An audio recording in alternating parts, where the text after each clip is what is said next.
Share my screen here.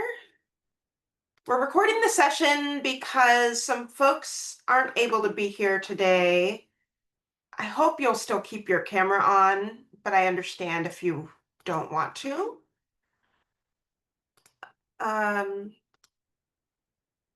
Okay, so having this presentation slide deck makes things feel very official, and I'd like you to know that it's your job to bring that temperature down.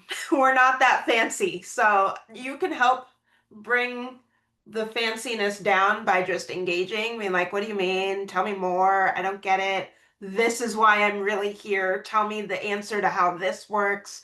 Just questions throughout. Don't hold them till the end. You can do that through just coming off mute or the chat, although I think I'd prefer coming off mute. Just ask. How does that sound? Sounds good. Sounds good. Yeah? Okay. So, just overview of AMS. All of you know our mission, which is just to validate adoptees. We are out here, we exist, we're legitimate, we're confused, complicated, happy, sad, mad, frustrated, and all the things. And many of us are adults, and at present, society really hears the word adoption and they think baby or child or kid or teen. I'm handling that as I'm seeking funding and I tell people about this nonprofit, they're like, thank you for helping the kids. I'm like, oh, well, also adults. So this organization exists to affirm that we are out here. One of our, gosh, these are really not in the right order. Amanda, I think we need to change this altogether because I want to start with the story.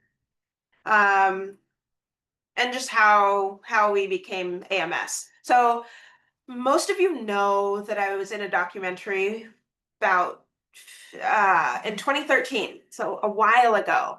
And this documentary was about my search for my birth parents. My husband made it. He and I would travel around the country screening the film, and oftentimes my parents would come too because they just love supporting Brian and I in anything we do and anything their kids do.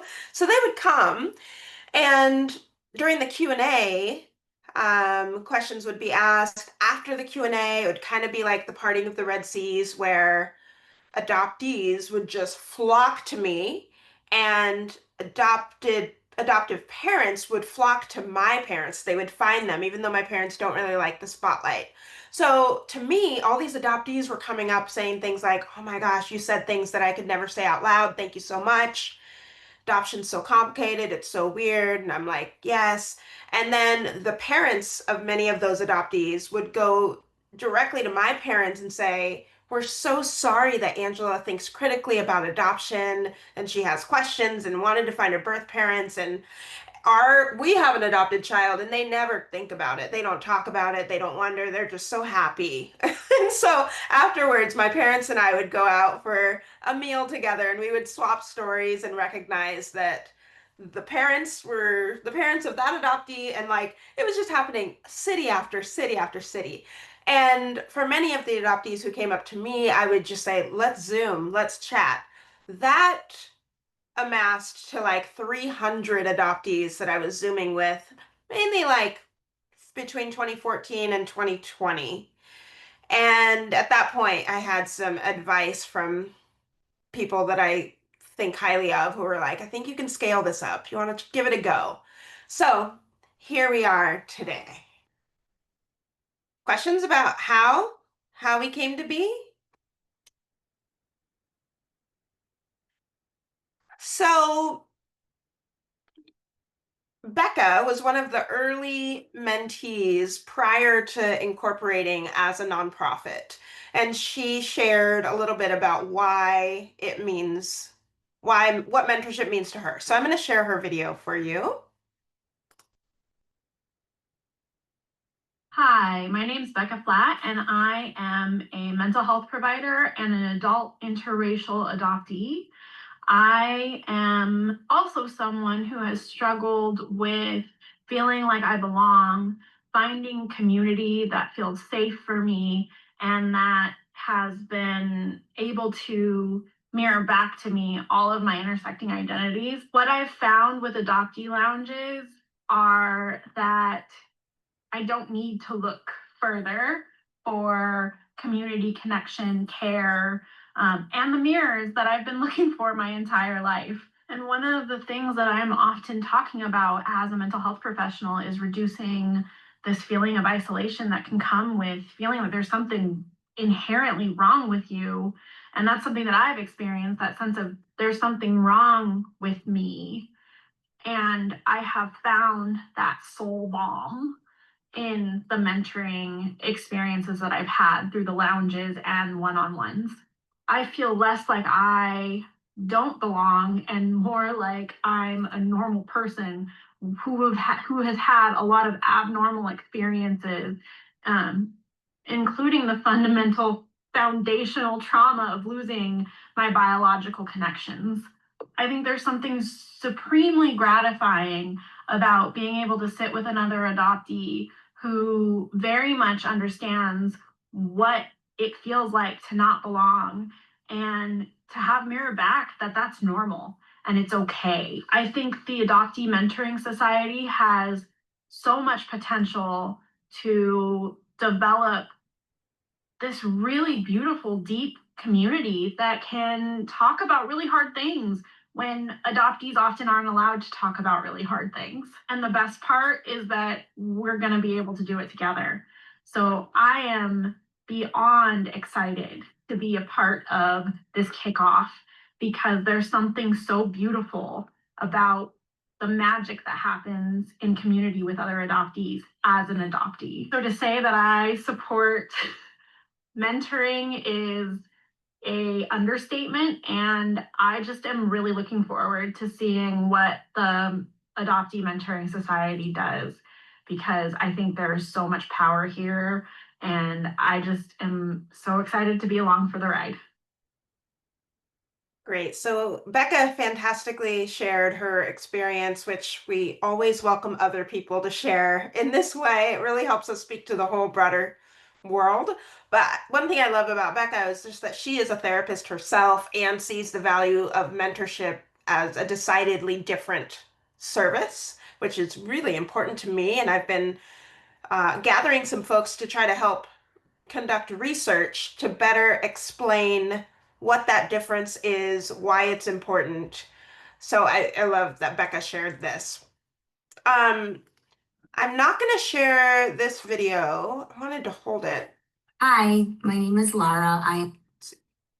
Yeah, this is a video of a white adoptive mother who is um, basically sharing why mentorship was important for her son, who is a black boy, teenager.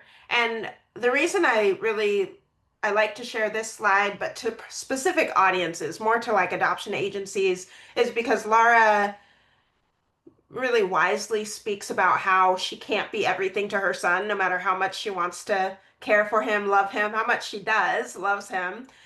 She's like, I just can't do the things that other adoptees can do and give for him. So I think that is a powerful message, and I'm glad that Laura shared it, but I don't think this audience needs to hear it. The slide deck is available, so in case you want to, you can find it. The services, no questions yet. Okay. And hello to some new people that came in. Hi, glad you're here. Okay, so I'm trusting that you will come off mute and interrupt me with a question or a thought. Thoughts are good too, because we are iterating, evolving. Um, we want this to be a community org, so your thoughts are welcome. Okay, so you likely know what we offer, which is one-on-one mentorship, the Adoptee Lounge, which is groups, and fireside chats. One-on-one is really going deeper into your personal experience and trying to excavate, what do you think about your own adoption? And the lounges are more communal. It's a community experience. So yes, you're sharing your own, but we're not, we work with the mentors to train them not to go too deep into any one personal story, but trying to ping off of each other. It's really about those moments of like, oh my gosh, they said that. I have been thinking that, but I've never said it. Or wow, they live in Florida too. That's so cool. I could meet up with them. That's the vibe we're going for in the lounges. The lounges are, I think I also started it because I was feeling like I just needed a place to have like my makeup off, wearing my pajamas. I had been on the national film circuit tour for so long that I was more and more feeling like not a robot, but just like I had a spiel and I wasn't being met with other like-minded people who wanted to get deep. It was more kind of surface and like performative. And I didn't like that. So for me, creating the lounge was like a space for me to just be real, finally. I'm excited as we train more mentors that hopefully Amanda and myself and our other teammate Juliet provide enough training and awareness, but also allow new mentors to make the lounge kind of what they want it to be. So they don't use exactly the same style that I might. We're open. And then the fireside chats are one service that's open to anyone. So otherwise, it's just for adopted people, the one-on-ones and the lounges. But the fireside chats, okay, maybe a social worker wants to hear what we're thinking about, or parents, or a lawyer, or some whomever. So that's the external benefit. The internal benefit for AMS is that the only people who are the speakers are people who've been in lounges or done one-on-ones. And so we amplify your voice after, you might feel like this is a step I want to take. I want to speak publicly to the world virtually. And for me, it feels like another layer of mentorship. Like, I really want to support you to tell your story ethically, to share your story maybe in a different way than you're used to. We compensate our speakers. That's really important to us, which is not always the case for adoptees. Um, so yeah, just kind of reframing to the world who you are. For some people, that's what speaking at a fireside chat feels like. Hey, Angela, Yes, Seth. can you talk about the lounge pricing for a minute? I Yep. intuitively thought that would be backwards, that it would be $10 for youths and 35 for adults just to make it accessible. So wondering what the difference is there. Yes, great question, Seth. And the pricing is an ongoing conversation with my team. At its base level, we just really wish that adoptees wouldn't have to pay for our own healing, period. And so Amanda is 10,000% supporter, pusher of that. I'm working with the board, talking it through. But in general, we're proud to have a scholarship fund where it's really pretty easy. But in general, the reason the youth are $35, it's just a little bit more work for us as mentors to manage the youth versus the adults. So that's kind of the basic. Also, for a lot of the youth, the parents are paying, and I do like adoptive parents putting some of their investment into their kids' health. And so that feels philosophically good, even though still there's a scholarship fund, so that shouldn't be a problem, we hope, for anybody. But does that help kind of clarify? Yeah, it does. I was just so super excited to think of a resource like this available like when I was 15, 14, 12. So yeah, I was just thinking from that angle, but appreciate the explanation. Yeah, I really hope to see these prices change. Slightly a little dependent upon our funding and grants and things. It's really exciting that both the state of Oregon and the state of Washington are providing free mentorship for any adoptees in Oregon, period. And in Washington state, any youth or teen who was adopted from foster care. So that's pretty cool, and I'm hoping it'll start kind of a sea change from other states to say, this is our duty. We say adoption's a lifelong experience in our tagline. Here's a way they can double down and show that. So, yep, good question. A question to piggyback off of Seth's is for those older teens, is there a requirement that like their parents have to sign off, or can they find the website and sign in and be mentored or Yes, yes, please. Yeah. We're not therapists, so our mentors do understand reporting if there is a mention of harm. But no, parents do not need to initiate. Any adoptee can easily come on and sign up. Yeah. Thank you, Amy. Okay, so Hi. let My me name- share Harper. So Harper is the son of Laura, who I didn't show you the video, but she was in the previous video speaking. But now here's Harper, who will share a little bit about what mentorship meant to him. And I'm 14. I like mentoring because it helps me understand my feelings and get to know them better. My mom always uses the analogy that there's an inner well, that when we have emotions, face challenges, or have difficulties in our life, that the well fills up with imaginary water. When with mentoring, it's kind of a way to draw the water out, and it helps with relieving you and helping you feel like you're not alone. And especially when you're doing it with someone that you can trust, that you feel understands you, and that it's kind of you can just feel like solid ground and having a good relationship with that person. Mentoring for me has helped me in the past. When I had recently found my birth mom, and Angela would help me like come up with questions,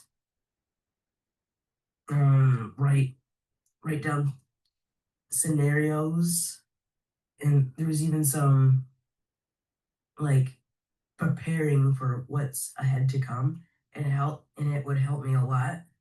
And so whenever I get on a call, I feel confident and proud at the end that I actually done something without, I don't know, kind of just feeling like it wasn't good, or it just helped me feel empowered and in control of what happened. And I think mentoring can help other kids by helping them feel how I felt, which is like that they're not alone and that there's others out there that can understand them. And it's their job to kind of have fun, keep it loose, and not have it be kind of serious and kind of depressing like counseling. And so I hope that others around turn to mentoring.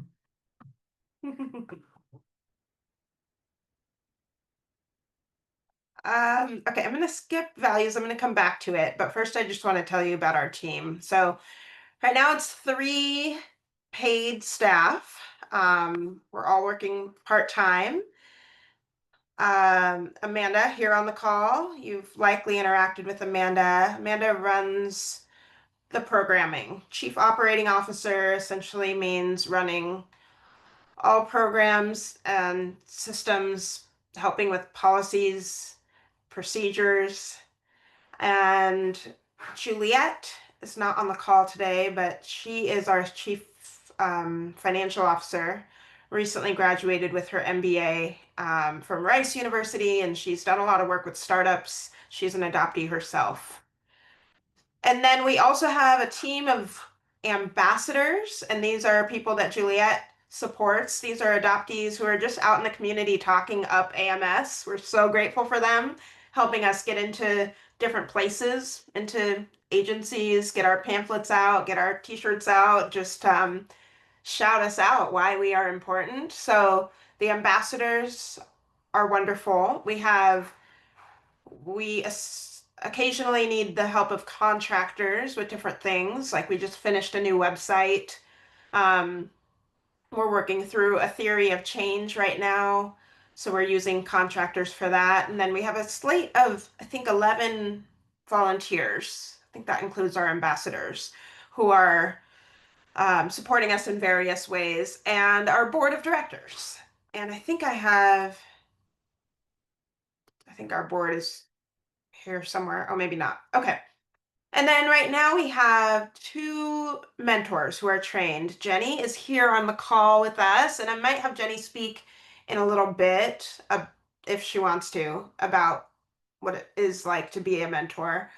But these are 2 folks who applied last year. They were trained in March, and every mentor has basically a year-long contract with us, and they're paid a $3,000 stipend. Um, and that's a varying amount of sessions that they might do, but certainly they have a list of requirements, some of which include ongoing training, ongoing consulting, or reflective consulting. We have a contractor who meets with the mentors once a month to make sure that they're okay. You know, we really understand their inevitable triggers with doing this role, even if you really want to. And so we have that in place. They are supported by a therapist who's also an adoptee who does that consulting for them. I think there's a lot of questions about mentoring, and so I want to focus on that.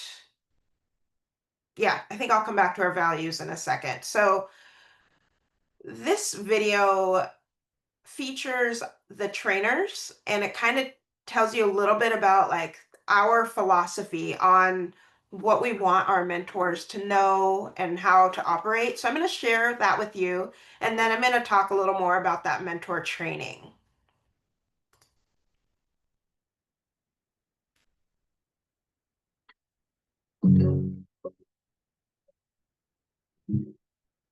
The role of mentors at AMS is distinctly different than the type of work that I do as a therapist. However, it is really important in my mind that we provide this very unique type of training that includes trauma-informed mentorship for our mentors, making sure they're really aware of grief and loss issues related to adoption, and really honing and practicing their skills when it comes to being an active, empathetic listener. My mother-in-law was adopted from child welfare. So when I met my husband, that was a part of our conversation. I struggled quite a bit with trying to understand why she dealt with so many different illnesses throughout her life. And as I started learning about the impact of trauma on a person's body and their health, it really made me start putting some connections together of understanding that maybe there was some type of impact of the multiple layers of loss that she experienced as an adoptee. That's the reason why I now study and do engage in research on adoption. One of the great joys of my professional work is that I get to do research exploring how adoption has impacted adoptees. What happens to adoptees past childhood? Since so much of the research on adoption focuses on adopted children and adoptive parents. The adoptee consciousness model is a framework that was developed by myself along with a number of my colleagues, all adoptees. And it was a way for us to expand the language that is really common among the adoptee community, this concept called coming out of the fog. which is when you realize that maybe what you knew or understood about adoption is something is different. You get information in some way that makes you really understand that adoption is more than perhaps your individual story. We really saw our experience as adoptees as being a series of different touch points that we experience, and all these different experiences that shape who we are inform our larger consciousness. Some identity models are very linear. They kind of say, like, you start out here and you progress through these different stages. We see ourselves as more of a spiral where you can find yourself in different places in the spiral, in the model, at different points in your life, or even simultaneously at the same time. AMS has taken some steps to really dig in and understand what are the specific skills that a mentor needs to be able to engage in this powerful, meaningful, and also kind of complex relationship with a mentee. The person who is mentoring another has done some work internally to be able to really ground themselves and have some good awareness of how their presence can be a supportive presence in relationship to the mentee. Something will bring adoptees to AMS. Adoptees might be in rupture. They've experienced some kind of adoption-related microaggression or discrimination, or maybe they connected with somebody from their first family or birth family, and it really changes everything that they thought they knew about their adoption experience. And so they're looking for validation, they're looking for a community.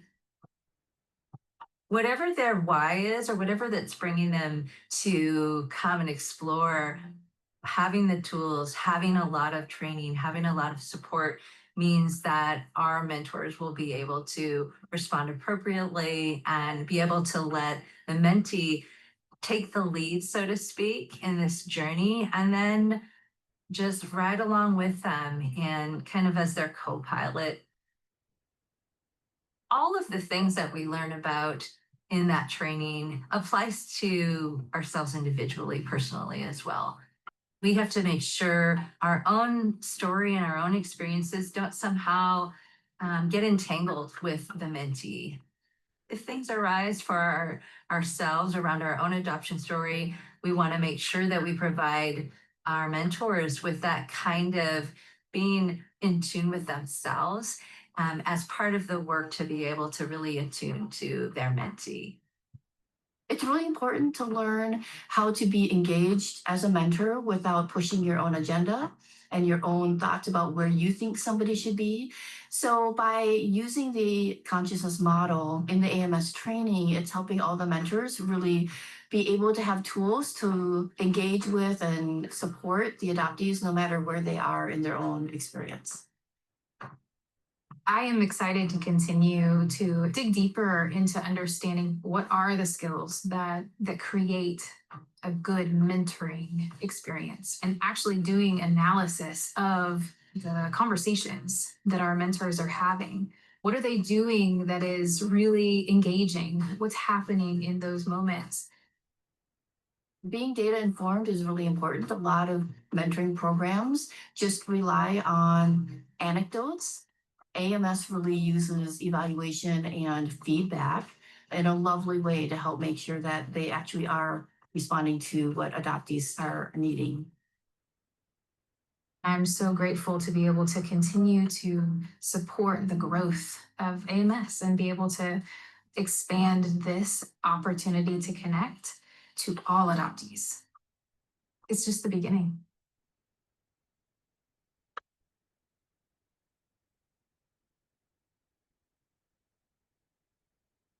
I am going to stop sharing my screen for a moment to offer time. I think it's important to settle on this part of the organization because Amanda and I get questions about this. Yeah, we hear from a lot of people who haven't engaged with AMS, haven't gone to a lounge or done a one-on-one session, but say, I want to be a mentor.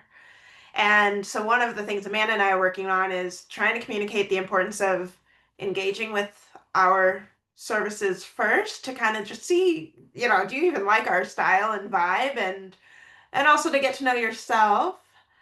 And that's part of the application, is having to state, I've been to a lounge, or I think it's minimum of 3, perhaps.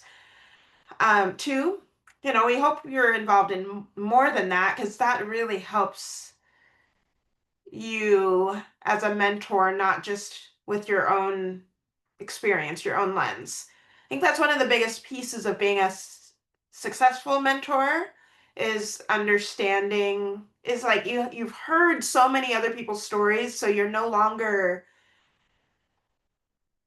I mean, Jaron kind of said pushing your agenda, but it's not necessarily that. It's like you can really appreciate other perspectives and truly believe them, when someone might be in status quo saying adoption's the best thing that ever happened to me. I'm so glad I was adopted. It's just rainbows. You're not going to like bust out laughing in their face, but instead you believe, that you've been there. We've all been there, and you can empathize and be right where they need you to be. That takes a lot of work.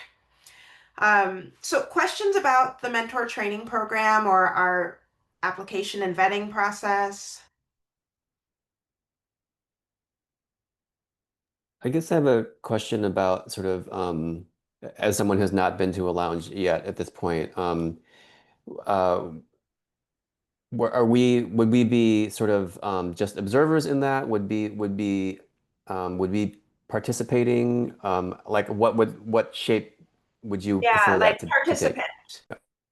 Yeah, just entering a lounge or one-on-one as a participant. And I think, Jenny, who's here and is a mentor, she also still attends lounges. And myself, I'm a mentor. I can't wait to get to the place to where I can just hop in any lounge, because I really want to just be a mentee too. It's the word mentor, we've found, is a little tricky. It's not your big brothers, big sisters mentorship. It's peer to peer, it's community. We're more of a mutual aid.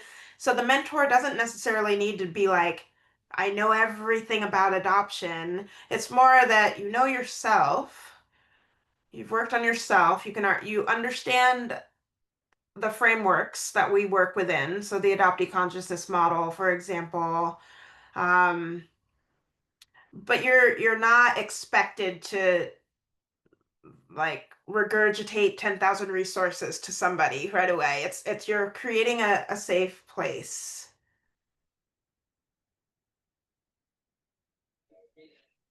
I have a question. I've been to, I think, 2 lounges. Are there themes going into it, like, or is it just more of like, from the ones I've been to, it's just been more open space? But as mentors, what going into it, like, how are you prepared? Do you have some kind of like questions that you have just in case there's a dull space? Yeah. Yeah. It's not thematic, um, purposefully so. But yes, it does make it, you need to have a sense of an ability to keep conversation. We work on this. For the lounge, there is a structure. It's light, but you ask Mhm. 4 opening questions, and you have everyone introduce themselves without any crosstalk. Everyone gets their own space. And then part of the hardest work of a mentor is to kind of find the theme that everybody in the lounge is talking about and create 2 or 3 prompts based on everyone's introductions. So this is the hard work, is to say, thank you everybody for introducing yourselves. I heard some strains of things that people were saying. Throw those ideas out, those prompts, and then it's a free-flowing conversation for everybody. So it's structured, and there's so much room for the conversation to go where it needs to go, and it takes a lot of skill, practice, comfort for mentors to get to the place to where that's comfortable, and we understand that. And for the one-on-ones, the form that you fill out going into a one-on-one does ask the person, is there something you really want to discuss? So at least you might know that, but some people leave it open and they're like, I just need to talk to another adopted person. And so that's where you're relying on your ability to make that conversation. Um and, and so yeah, that's part of the training is to work through that, work through any discomfort with silence, work through any discomfort with feeling like you should have the answer. Like that's an adoptee thing too on your end. So we try to support our mentors. Thank you, Marielle. Thank you. That's great.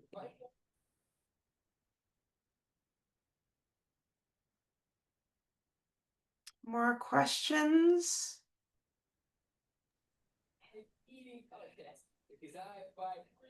I have more questions, but I don't want to dominate, so like overtake. Can you talk a little bit about the training process, please? Yeah, yeah. And then Seth, I see you. Yeah, so the training, it's a 2-day in-person training. We fly our mentors out to Seattle. That's where I live, so I make everybody come to me. Amanda lives in Seattle too, but we fly everyone out and we have 2 days of um, this past year we had 4 speakers. So you met 3 of them.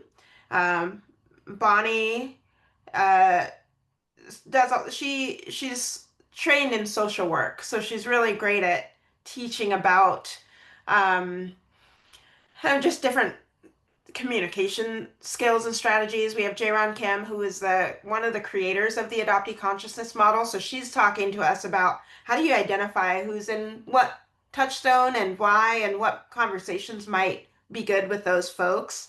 Um, Spring Hecht is a therapist who is teaching about kind of trauma-informed care sort of supports. And then Robin DiAngelo is an author, the author of White Fragility, and she spoke about, since this group, the current mentor group, this class was 2 white adoptees, we really felt like it was important that they excavate their whiteness. And those mentors, Jenny and Barb, are also undergoing just um, a monthly kind of white caucus meeting. Um, so we're flexible based on who we have and who we know needs what. But that's kind of the basics. So we also had some fun. We went and we did Jenny's favorite activity, which was an escape room in downtown Seattle. We're going to add in more fun next year because we realized we need that. Amanda, do you have anything to add about the training? I think right now just that what Angela is describing was this previous year, and so that structure may change some. Not necessarily like the content that's being trained on, that all feels really important still, and we're just kind of learning like how much time we spend in what areas. We're talking about possibly doing 3 days on site together to just have more team building time together and kind of sit with the content that's maybe a little bit heavier, do more practice sessions. We're trying to make it as practical as possible. And yeah, so just wanted to say that that's not like set in stone, Yeah. and it will continue to develop. In addition to those in-person trainings, we also do ongoing virtual trainings where some of you may have been invited to be a mock mentee. So these are quarterly. Kelly, I see your question. No, the mentors can be anywhere in the world. Love that we have Anna in Thailand. The program is all virtual, so everything is virtual. We think it's important to have our mentors together at least once in the year, so that's why we do that in person. But no, we'll fly everybody to Seattle for those 3 days, but then the ongoing training, that mock mentee session, is really helpful ongoing for mentors because there's nothing like just having it the real thing. And maybe that's where I'll ask Jenny for you to share anything about your experience, maybe from when you first started. Jenny's been with us for 2 cycles now. We're so grateful. But do you want to speak to, I don't know, to any part of the training and feeling prepared and Yeah, it was like, oh man, you want to narrow that down. There's so much I could speak to. yeah. Um, yeah, I don't know. I was thinking earlier in the presentation where you were talking about kind of the different levels of like engaging with AMS and how I think I've kind of gone on that trajectory to an extent. Like I started out coming to lounges and I was pretty like fresh into like adoptee consciousness, and very much in that place and like a little overwhelmed. And I think through like support of mentoring, I went and I eventually spoke at a fireside chat and then shortly after applied to be a mentor. And I've kind of hung in with that, and it's been really great, really rewarding and challenging. I I've definitely grown a lot in mentoring, and I would say especially this last training cycle. One thing that I was noticing, with like especially the 2-day training, I think this is ongoing, but I think the three main things that I thought were really well balanced were that we did a lot of like self-reflective work in there. And it was also combined with like very practical mentoring skills and like just education about adoption. And so I think just combining all those three things are things that help me feel now like even more prepared when I'm going into a session. And something that I really appreciate about the training. Yeah, I think something that I try to stress is how adoption isn't like having adoption knowledge isn't everything. It's important, but there's so many sessions that I have, one-on-one sessions, where we're not talking about adoption explicitly, and it's still healing an adoption wound. And so being able to kind of assess conversations and find levity and joy, lightness is really important to me so that adoption discussions don't become synonymous with hard, scary, bad, sad. Um, but that we can talk about complex adoption things and smile and laugh. I say that knowing it's a really hard skill to learn how to develop. And I think I love helping mentors get there. Um, it's part of the beauty of this community. You know, there's perhaps some things you can say that we can laugh about with another adoptee, whereas if you're saying the same thing to the grocery clerk or your parents, it's like, oh gosh. And it just feels really nice to let that down. But that's where I think for Amanda and I and Juliet, we really are hoping to have a great diversity of mentors in race, age, skills, hobbies, like, and because one piece for me in building this is making sure that mentees have the agency and choice in deciding who they might want to work with. Um, and that brings me back to another slide that I want to share. My final slide that I'll share.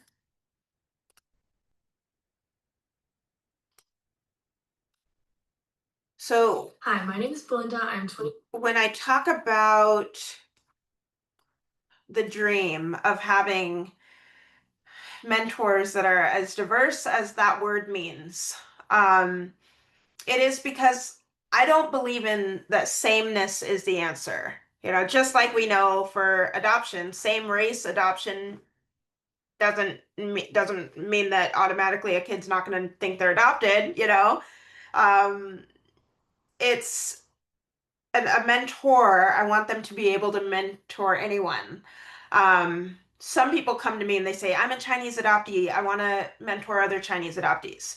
That's not how we work. So we put you up on our website. The mentee gets to decide, I want to have a one-on-one with so-and-so. They get to do that. And we don't buckle them into a package like they have to do 10 sessions in 10 weeks, nothing like that. Because I think so much about us being in the like healing involves choice. So saying, I want to meet with that person once every 4 months, once in a while, like that's your choice. So this goes to our values. Healing centered community, intersectionality, which is a word coined by Kimberly Crenshaw, who's an incredible thinker. And when Kimberly Crenshaw uses that word, it's actually not in relation to adoption, unfortunately, but we certainly fit.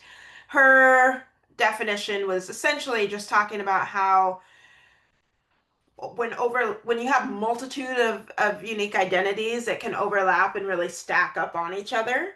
And this is where adoption becomes one of those layers. So we really embrace all the isms, all the identities, and adoptee power, our final value, it is about centering the adoptee. In everything we do, we try to do that.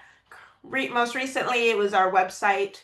You know, we have a lot of we wanted to center it around the adoptees experience, not for anyone else, but we try to bring this in all the time. But as it relates to mentoring, I want to share Belinda's story a little bit. Belinda's on the screen here, and you can see she's a white girl. I'm black. Still mentor her. She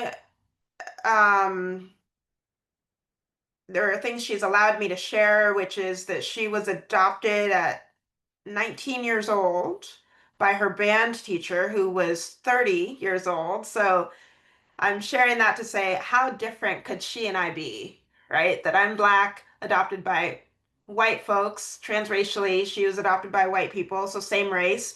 I was adopted out of foster care as an infant, as a baby, as a toddler. She was adopted as a teenager. Very different, and yet our mentoring was really deep. So here's her sharing a little bit about that.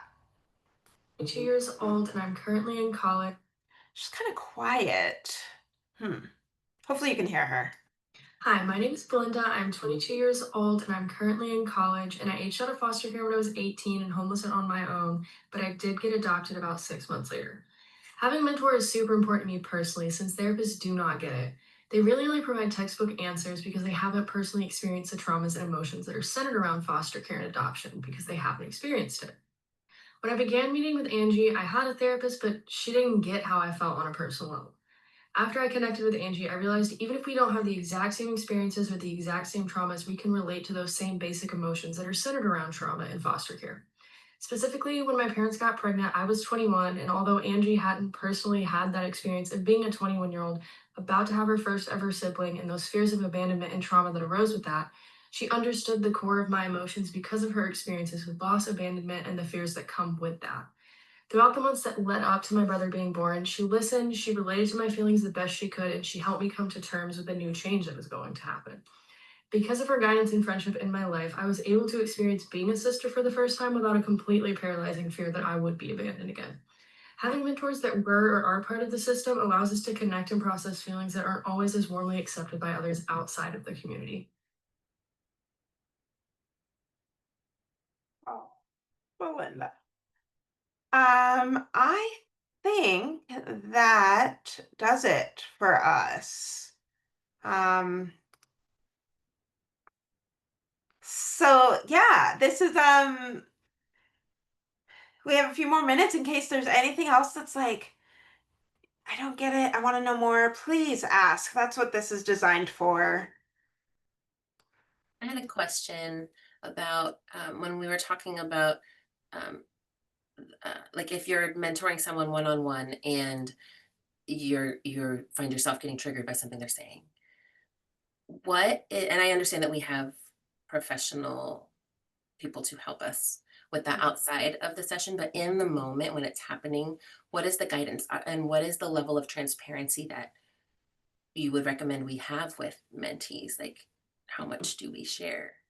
Yeah, I think it's full. I mean, I've had those moments where I'm not in, I hope we can train our mentors enough to understand when you yourself are not even in a position to offer a session that day and that you should tell us. Like, that's totally fine. But when I'm in those moments, there's a lot of things for me, that since this is not therapy, self-disclosure is actually a great way to build a deeper relationship. And so we love that. And we don't want our mentors to share anything that's going to like worry the mentee, worry the other person. But typically we can find a way to say that.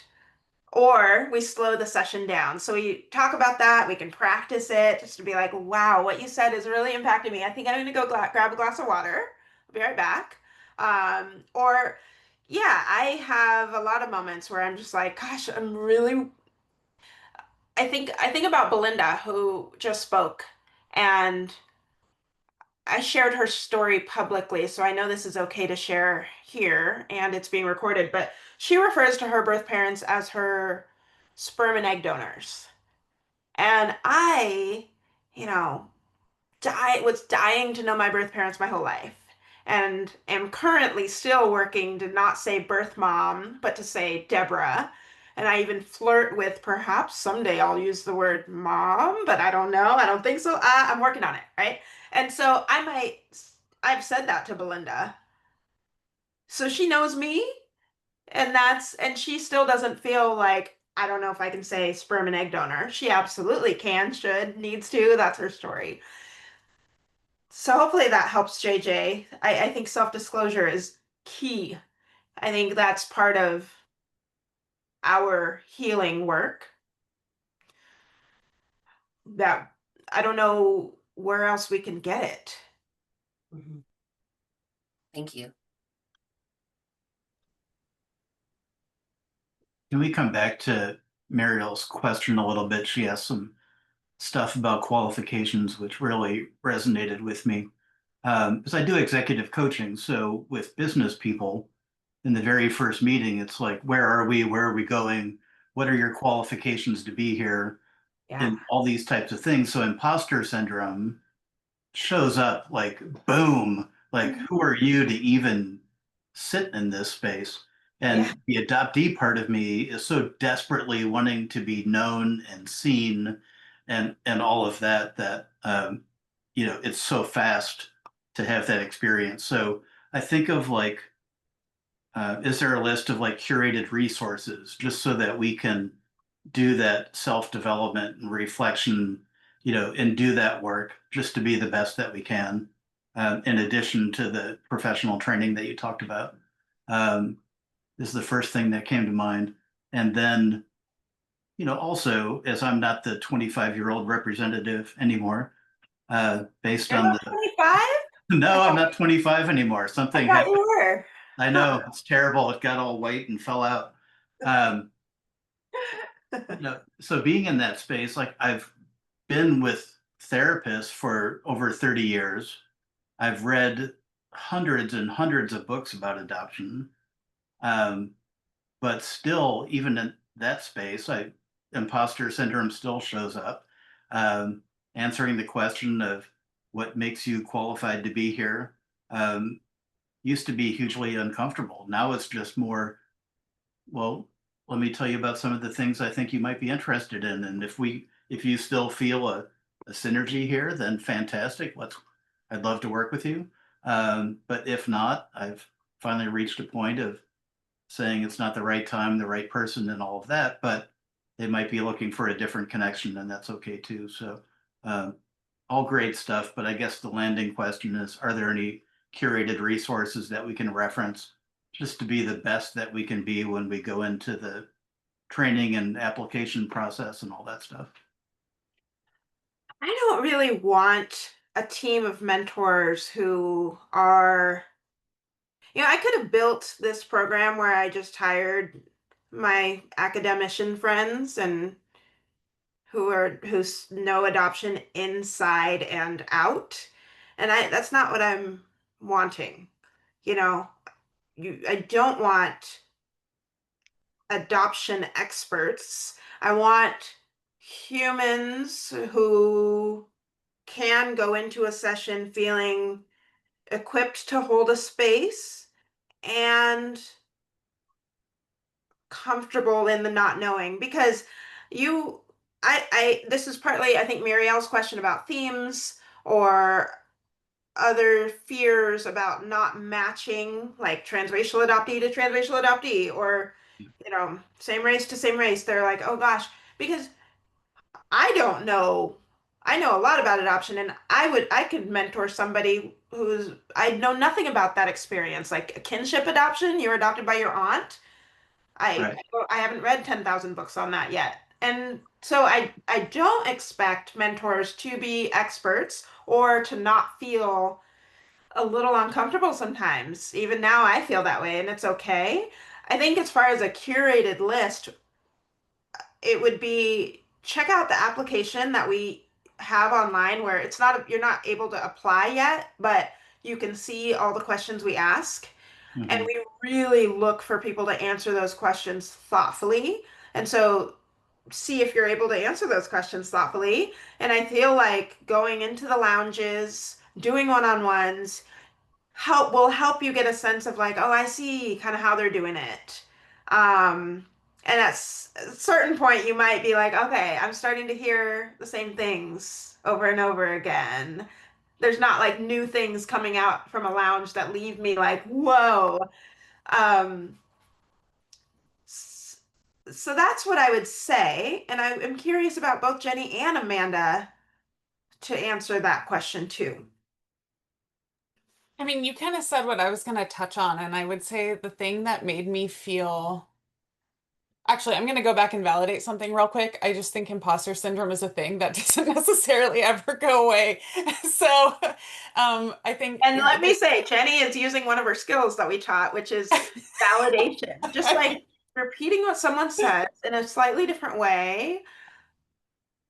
We could do that all day in a session and you might be good.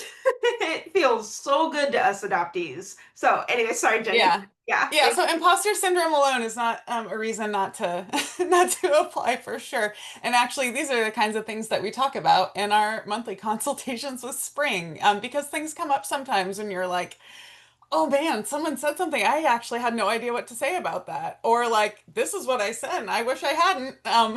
Anything like that. Like those things come up. So like perfection isn't really the goal here. And actually that's one of the things that I appreciate most about mentoring is I've said this multiple times that this is like my favorite learning space, because it is safe and supportive. But I would say the thing that made me feel like I wanted to apply, because I have no academic background whatsoever in adoption, I do in education, was engaging with this community consistently for like a year before I had applied. And so I kind of knew what I was applying to at that point. It wasn't kind of like, oh man, how am I supposed to like facilitate a thing? I personally also engaged in several other adoptee spaces. I think that was really helpful too, to kind of see conversations that were happening in multiple locations. So if that's something available to you or that you're interested in, I think that that could help too. But I think it's just spending time with adoptees that helps kind of set it up. And then there's like always skills that you can be gaining, but that's training and ongoing support too.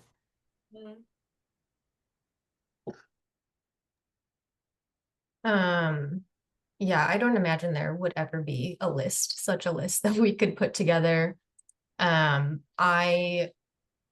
For me, the folks who I feel really excited about to be mentors are just humans who are genuinely curious conversationalists, where you can be in a conversation with somebody, regardless of how similar or different you are, and you just want to know about them, in one-on-ones especially.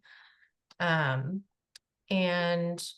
yeah, like we have folks sometimes that have applied, and throughout their application, they'll talk about how like they want to be a mentor because they want to share their story, because they've learned about themselves in that way, and that felt important. And mentoring is just that's not what the role is. Ideally, you're sharing a minimum amount about yourself. You're drawing from it when it's relevant, and it's not about sharing your story really in any case, in these settings and one-on-ones or lounges.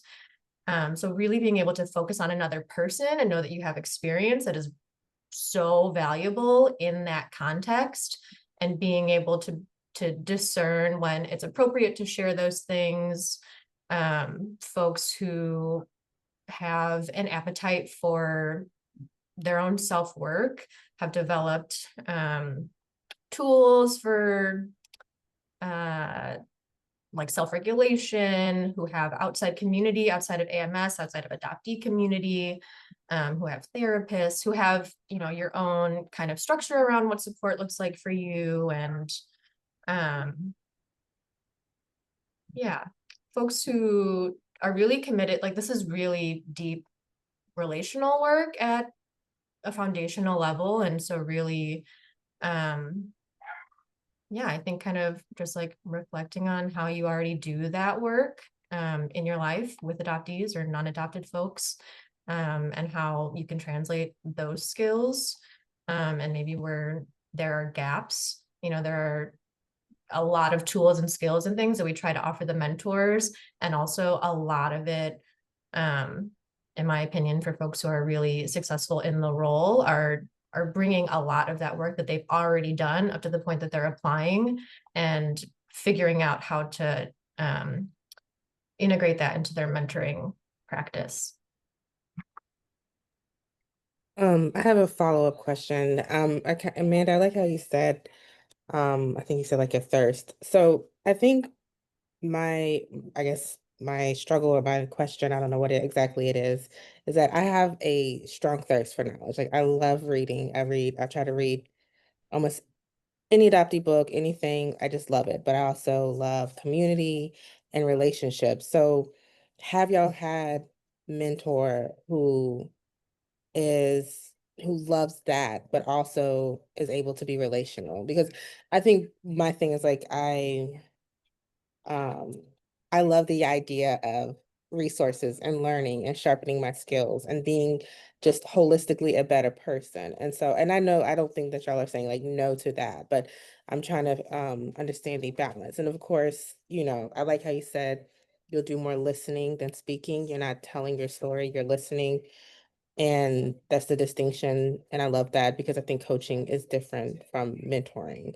But I think I find myself in this space, and you know, this very well may not be my thing, that I do crave learning. I do crave learning from everybody else, but at the same time, I do respect what y'all are bringing to the table. So I'm just curious about your previous mentors, or are you able to uh help or guide or coach or be a manager of somebody who's like that?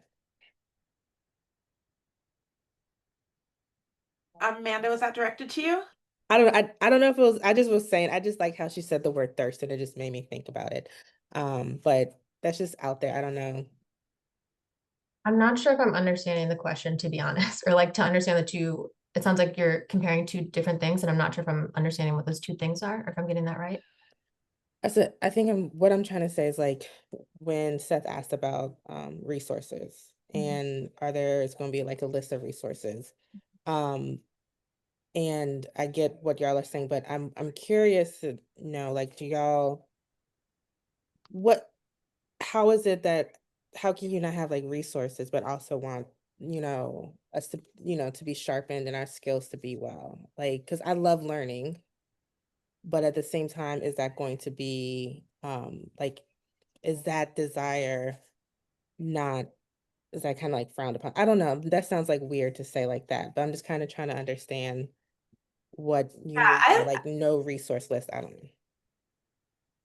I just in terms of the question of like a curated list to prepare for applying is just would kind of feel like an impossible task for us to put together, but there are certainly learning opportunities, professional development opportunities for Okay. mentors, for the mentor team. Okay, that's what I was Resources are curious about. shared. Yeah, absolutely. Resources are shared like in Yeah. their monthly meetings. Yeah. Angela will pop Okay. into, we have our Slack Loungers channel. We also use that internally as a team. And so there's a mentors channel, and Angela and some of the training team members are in there saying like, here's a book that might be useful. Look at this page. Here's a link to a thing. So resource sharing among the team is a very Okay. common thing. Yeah. We want Okay. people to Thank learn you. and continue learning. Please do that. Okay, I was trying to clarify. Thank you. I understand. Definitely, I think a desire to learn and be like constantly embedded in adoption newness is that's like a given for everybody.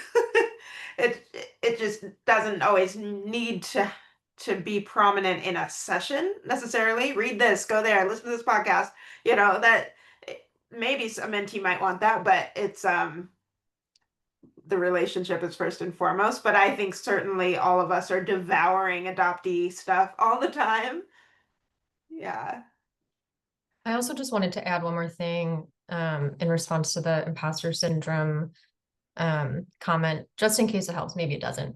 But mentees select the mentor that they meet with. And so just to know that like they will have watched a video of you talking about yourself and how you find yourself in this role and what you enjoy about it. And we'll have a little blurb to read about you, about your background, and we'll have something to connect to. Hopefully that's the point of those resources for them, for mentees, to select a mentor. We don't match mentees and mentors ever. I don't see us doing that anytime in the near future because of all of the ways that we have our choices taken away for so long as adopted people. And so it's really important for us, including youth, to be able to offer, like Angela was saying, a diverse slate of mentors so that folks can decide for themselves that they want to meet with you. But so, yeah, in case that helps, people are choosing to meet with you. So hopefully that can ease some of that, just the inner stories that come up around that. Yeah, thank you. That was such great perspective in that conversation. I appreciate it. I'm curious of a couple of different things. One, how boundaries are built into the system. I know you said that you don't do packages such as you have to meet so many times, within a certain time frame. But having gone through, the coming out of the fog and all that that entails, in the beginning it can be quite intense. Where you're just like, I need someone, and how to keep that from, protecting the mentee and the mentor from becoming basically codependent or enmeshed or the mentor feeling overly responsible for this person that is legitimately needing high touch um activity, to kind of keep them grounded if possible. So I'm just curious about that. And my second question was to do with if we're seeing that this probably isn't the right space for us at the moment, that the information session is still great and it's good to hear what's going on. Do you have other opportunities, even in a volunteer capability or something of that manner to be helpful?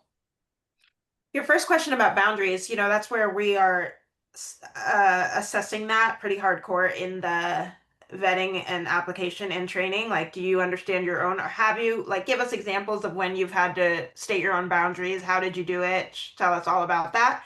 Um, we make it crystal clear when you sign up that this is not therapy. So we have a duty to report if there is something like you're going to harm yourself or others, which doesn't actually really happen very often at all. And then the the coaching. I don't think we talked about this, but myself and Bonnie watch the sessions. They're all recorded only for training and like quality assurance sort of purposes. So I watch sessions that Jenny does, that Barb does, Bonnie watches, and that helps us to see and make sure things are okay. Um, and that's how we give feedback too. And then also there's also times where a mentor after a session could say, so and so really needs more. Could you send them an email? We don't let our mentors directly send messages, but we do through our general mailbox. So we might reach out and just say, but certainly we aren't responsible for being everything to another adoptee. And so there may be a felt sense that they need so much more, but that in no way are we expecting or asking our mentors to do that. Instead, we will ask them, share it in the feedback form that the mentors have to submit after every session, and then we'll likely really want to talk about that in your reflective consult time. So it's about you, and our services are what we can provide.